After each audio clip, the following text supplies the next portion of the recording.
Au nom d'Allah, le tout miséricordieux, le très miséricordieux. Puis, son peuple n'eut que cette réponse. Expulsez de votre cité la famille de Lot, car ce sont des gens qui affectent la pureté.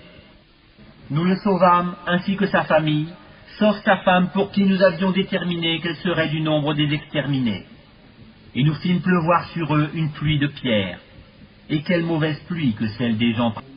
Dit, louange à Allah et paix sur ses serviteurs qu'il a élus. Lequel est meilleur, Allah ou bien ce qu'il lui associe? N'est-ce pas lui qui a créé les cieux et la terre, et qui vous a fait descendre du ciel une eau avec laquelle nous avons fait pousser des jardins pleins de beauté? Vous n'étiez nullement capable de faire pousser leurs arbres. Y a-t-il donc une divinité avec Allah? Non, mais ce sont des gens qui lui donnent des égaux. N'est-ce pas lui qui a établi la terre comme lieu de séjour, placé des rivières à travers elle, lui a assigné des montagnes fermes et établi une séparation entre les deux mers? Y a-t-il donc une divinité avec Allah? Non, mais la plupart d'entre eux ne savent pas. N'est-ce pas lui qui répond à l'angoisse quand il l'invoque, et qui enlève le mal, et qui vous fait succéder sur la terre génération après génération? Y a-t-il donc une divinité avec Allah? C'est rare que vous vous rappeliez. N'est-ce pas lui qui vous guide dans les ténèbres de la terre et de la mer, et qui envoie les vents comme une bonne annonce précédant sa grâce? Y a-t-il donc une divinité avec Allah? Allah est très élevé au-dessus de ce qui lui associe. N'est-ce pas lui qui commence la création, puis la refait, et qui vous nourrit du ciel et de la terre? Y a-t-il donc une divinité avec Allah? Dit, apportez votre preuve si vous êtes véridique. Dit, nul de ceux qui sont dans les cieux et sur la terre ne connaît l'inconnaissable, à part Allah, et ils ne savent pas quand ils seront ressuscités. Mais leurs sciences se sont rejointes au sujet de l'autre monde. Ils doutent plutôt là-dessus, ou plutôt ils sont aveuglés à son sujet. Et ceux qui ne croient pas disent, est-ce que quand nous serons poussière, nous et nos pères, est-ce que vraiment on nous fera sortir de nos tombes? Certes, on nous l'a promis à nous et nos pères auparavant. Ce ne sont là que des contes d'anciens. Dit, parcourez la terre et voyez ce qu'il est advenu des criminels.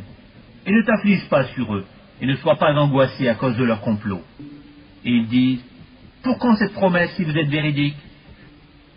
Dit, il se peut qu'une partie de ce que vous cherchez à hâter soit déjà sur vos talons. Certes, ton Seigneur est pourvoyeur de grâce aux hommes, mais la plupart d'entre eux ne sont pas reconnaissants.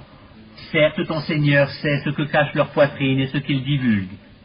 Et il n'y a rien de caché dans le ciel et la terre qui ne soit dans un livre explicite.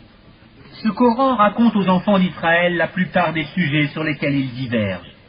Cependant qu'il est pour les croyants un guide et une miséricorde. Ton Seigneur décidera certes entre eux par son jugement, et il est le Tout-Puissant, le Sage. Place donc ta confiance en Allah, car tu es de toute évidence dans la vérité et le bon droit. Tu ne peux faire entendre les morts, ni ne faire entendre l'appel aux sourds quand ils s'enfuient en tournant le dos. Et tu ne peux non plus guider les aveugles hors de leur égarement. Tu ne feras entendre que ceux qui croient en nos versets et se soumettent.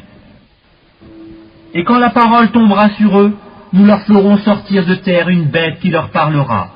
Les gens n'étaient nullement convaincus de la vérité de nos signes ou versets. Et le jour où nous rassemblerons de chaque communauté une foule de ceux qui démentaient nos révélations, et qu'ils seront placés en rang, puis quand ils seront arrivés, Allah dira, avez-vous traité de mensonges mes signes sans les avoir embrassés de votre savoir?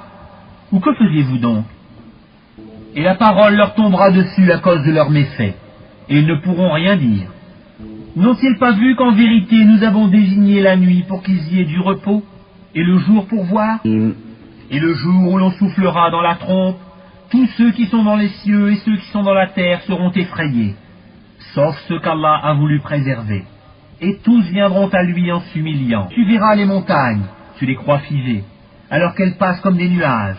Telle est l'œuvre d'Allah qui a tout façonné à la perfection. Il est parfaitement connaisseur de ce que vous faites. Quiconque viendra avec le bien aura bien mieux. Et ce jour-là, ils seront à l'abri de tout effroi. Et quiconque viendra avec le mal, alors ils seront culbutés le visage dans le feu. N'êtes-vous pas uniquement rétribués selon ce que vous œuvriez? Il m'a été seulement commandé d'adorer le Seigneur de cette ville, la Mecque qui l'a sanctifié, et à lui toute chose, et il m'a été commandé d'être du nombre des musulmans, et de réciter le Coran. Quiconque se guide, c'est pour lui-même en effet qu'il se guide, et quiconque s'égare, alors dit, je ne suis que l'un des avertisseurs. Dis, louange à Allah, il vous fera voir ses preuves et vous les reconnaîtrez. Ton Seigneur n'est pas inattentif à ce que vous faites.